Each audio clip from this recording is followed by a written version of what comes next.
Hürmetli vatandaş, endi sizge Angliyalik Charles Bolger yazgan Yakup Bey'nin tercümali degan kitapni tunugenki kelgan yerimizden başlap davamlı anlatımız. Muşunu zerikmey anlap berip atkanыңlarga rahmet. Bu tuyuksuzda meni isim kirip kaldı sizlerge okuş beriş. Bu tuyuksuz isim kirip kaldı desem ki oylap baksam bu iş kalışken nemişken deseniz Uygurluğun burununu koyup duraylı o tarihine. Muşu Yakup Bey devirden ki bugün günü geçe 100 yıllık tarih.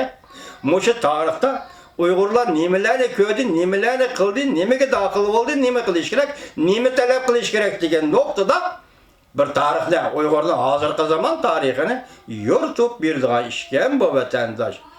Del vaxtida qo'lga elinibdi, del vaxtida men sizlarga buni topshiryapman. Moshe zeriklik demay anlaganinglarga rahmat sizlarga vatandoshlar. Kelgan yerimizdan boshlaymiz. Diniy hechtaşlıkta muvaffaq dairde çekti de. Shundoq bo'lsa-mu, o Beijingga elchi avatib, Jungo O'rta Osiyoni istilo qilganda musulmon qarindoshlarining tortgan ziyonlarini ko'rsatdi. Uning elchisi elib kelgan javob uni qanoatlantirmagan bo'lsa kerak. Shuning bilan o Badaxshonga kuchli qo'shin kirgizib, o'rinlashtirdi. Durani milletinden bulgan bu hakavur emir Jungo karşı turmakçı bulgan idi. Lekin o Türkistan, yani müstemlik Uyguristan ve Cungariye'deki zamandaşının xelila akıllık bulgaçka bundaq hareketten kelediğen xavf xatarını toğra təmiliyelidir. Şunu o Nadir Şah istilasıdan kalgan harabilik üstüge kurgan kudretlik imperiyasını saklap keliş bileli kanaatlen. Afgallar yukarı kışlarını kılgandan başka, yani Semerkant'ta koldavatkan musulmanlığa yardım beriş gibi vədə kılgan idi. Şuna Kaşgariye halkı yani ulanın yardımıdan ümmet kütetti. Bu devletten bazı yerlerde bulup Üçtürpan da kozgılan kötürüldü. Ama Cunguluklar önümlük tedbirlerini kollanıp bu kozgılanı deli vaxtıda bastırdı. Bu caydaki halk kırıldı. Şehir veyran oldu. Bu katımkı mağlubiyet yerli halkını şu derecede Qattiq yürek zadı qilib etdik ki, shundan keyingi yerim asirchi vaqt ichida ular Junguluqlarga qarshi turishga zadılar jur'at qila olmadi.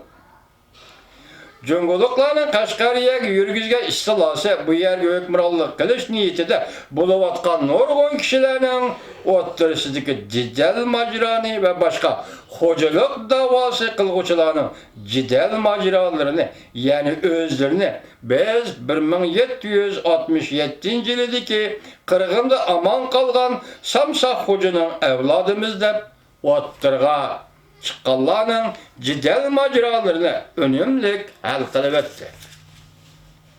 Bu millet şu çağlarda chet el kuchlarning hukmronligi ostida turayotganligi uchun ehtimol ularda jazman tushkunlik paydo bo'lgan bo'lishi mumkin. Shuningdek, Junguluqlar har qanday qarshilikqa yo'l qo'ymagan va qo'pol vositalarni qo'llangan bo'lsa-mu, ammo yana ba'zilar ahvolga shundoq ehtimol ularning hukmronligi mangu davom qilishi, shunga ular yilga yumshoq qo'l bo'lib qolishi mumkin deb qarasa kerak. Şu vaziyet yamanlaşıp ketmedi. Qashqariyaliklarmi Junguluqlar qarshilik ko'rsatishga beparvolik bilan qaraydigan bo'lib qoldi. Ular o'z taqdirining ko'p yaxshilanishdan umid kutilmaydi. Qisqasi ular qarshiliklar tugagandan keyin Junguluqlarning qirg'inchiligi oxirlashar deb o'yladi. Albatta, ularning o'z millatidan bo'lgan zalimlar asirlardan buyon davomli qirg'inchilik qilib kelishgan edi. Bu Junguluqlarni qirg'in qilish Uyg'urlarni mayab turib tursin, o'z millatidan chiqqan amaldorlarmi asirlardan bo'yi Uyg'urlarni o'zaro qirg'in qilib kelgan edi. Ya. Junguluqlarning Qashqariyani besib olganligi ustida muhokama yurgizishdan burun Oqtog'liqlar bilan Qoratog'liqlar haqida to'xtalib o'tganimiz foydali bo'lar. Bu iki mezhepning jidal majrosi Qashqariyaning 12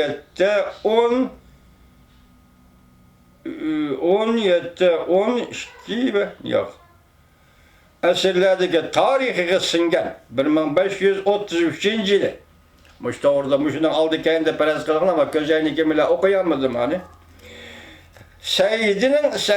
Seyyid'in küçük oğlu Abdurrahman atsı qozg'agan tajovuzchilik urushida dam chiqargandan keyin akillarining qo'lidan davlat hokimiyatini tortib olganligi bizning esimizda. O yosh nasab jihatlarda bu akillariga yetmaydi. O öz hükümranlığını işga aşırış için Pamir'nin g'arbidagi O'zbek uluslari oqsoqollarning ittifoqidan foydalandı. Ular bilan suhbat o'tkazib o'tgan chog'larda mashhur Shayxul Islom Samarqandlik Damulla Xo'ja Kasani degan kishi uning huzuriga kelgan edi. Abdurrahman uning bakmi hurmat ko'rsatdi va Qashqardan cho'ng bir parcha zimmini suyurg'ol qilib berdi. O bu yerda o'ylik o'choqliq bo'ldi. Uning shu yerdagi ikki o'g'li uningga vakolatan suyurg'onlikdan bahramand bo'ldi. Uning cho'ng o'g'li Samarqandlik xotindan tug'ilgan edi. Aka-uka ikkilan chiqisha olmaydi. Ular keyinchi davlatning cho'ng mansablariga o'ltirgan bo'lsa-mu, ammo ularning heliqi inoqsizligi bolalarga kelib qoldi. Çoğunun edi Xo'ja Kalon bo'lib, u yerken bilan Qaratog'da ta'siri nihoyat cho'ng bo'lgani uchun Qaratog'liklarning peshvosi bo'lib qoldi. Xo'ja Kalon Qaratog'liklarning peshvosi bo'lib qoldi. Kichkining eti Ishoq Xo'ja bo'lib, u Qashqar bilan Aqtog'da ta'siri nihoyat cho'ng bo'lgani uchun Aqtog'liklar peshvosi bo'lib qoldi.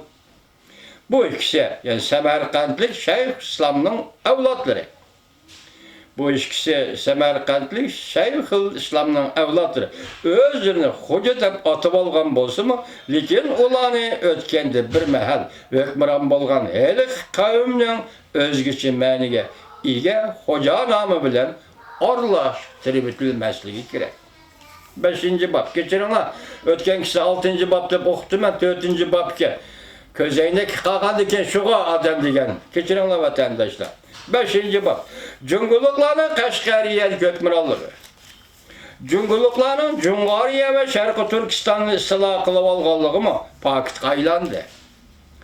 Endi bu yangi hukmronlar o'zlarining O'rta Osiyoga yurgizgan qurolliq mudofaasining o'rinliq ekanligini nima bilan isbotladi? Ular istilo qilingan millatlar bilan yarashish uchun keng ketgan bu rayonni gullantirish uchun qanday tadbirlarni qo'llandi? Bu azalda bir boy zamin edi. Sharqi Turkiston ya Uyg'uriston azalda bir boy zamin edi. Ammo bir qancha asrlardan buyon yiroq kelgisi manzara ustida qilchi plan tuzmagan hukmronlik, hukumatsizlik, urush, yig'iliqlar bu zaminni holsizlantirib o'tgan. Cunguluklar bu rayonlarning burungi hukmronlaridek xalqqa olva yasoq selishni bilib, xalqning och-to'q qilishi bilan kori bo'lmay yurib bu qandoq?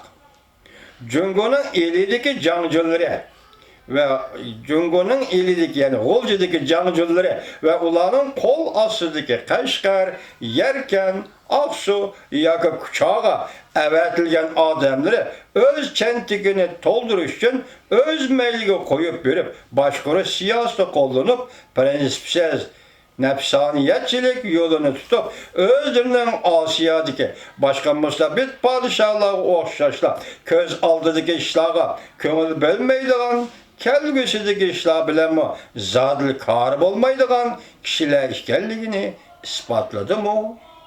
Qanday? Ularning ish harakatlarining qandaqligini, ularning nima ishlarni qilganligini, qilishga tegishli ishlarning, ya'ni nimalarni qilmaganligini bilmoqchi bo'lsak, eng yaxshisi ularning Qashqariyadagi hukmronligini inchiklab kuzatsak kifoya qiladi. Chunki bundaq hukmronlikdan büyük hükümran millet bolgan bizge mi paylık narsalar çıkıp kelishi mümkün. Demek Angiliyaliklar biz bunu Şarkı Türkistan yoki Uyg'uriston degan bu elden davlat boshqarishni o'rganimiz da'vatida vatandosh. Biz jungoliklar amaldorlarni O'rta Osiyoda qilgan atkanlari qara ixtiyori maqtaymiz. Chunki biz ularning vazifasining mushkulligini boshqa har qanday millatdan to'g'riroq mo'ljallaydigan bo'lishimiz lozim. Amırsana alak bolgandan keyin jungoliklar o'zining ma'muriyatini tubanlik asosida tashkilladi. Oliy hukuk elidagi jangjunning qo'lida bo'ldi. Uning qo'l ostida muavin vali darajalik bir maslahatchi Ambal Qashqariyaning ishlarini boshqaradi. Maslahatchi Ambal Yarkanda turadi. Ichki ishlarni boshqarishda Yarkandagi maslahatchi Ambal Tangritog'ning janubidagi eng cho'ng amaldor idi. Ama diplomatiya ishlarida o elidagi jangjunga bo'ysunadi. Elidagi jangjunlar Beijing bilan munosabat qila oladi. Bu ma'muriy amaldorlarning qo'l ostida yana yordamchi Ambal va amaldor Amballar bor edi.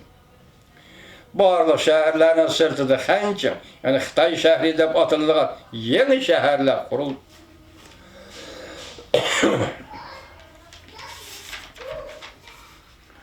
Bu qo'rg'onlarda Xitoy tungallardan tarkib topgan jungo qo'shinlari turg'izildi. Mo'ljalga qaraganda yolg'iz Qashqar va shu atrofdagi joylarni saqlash uchun 20 ming askar to'xtatilgan.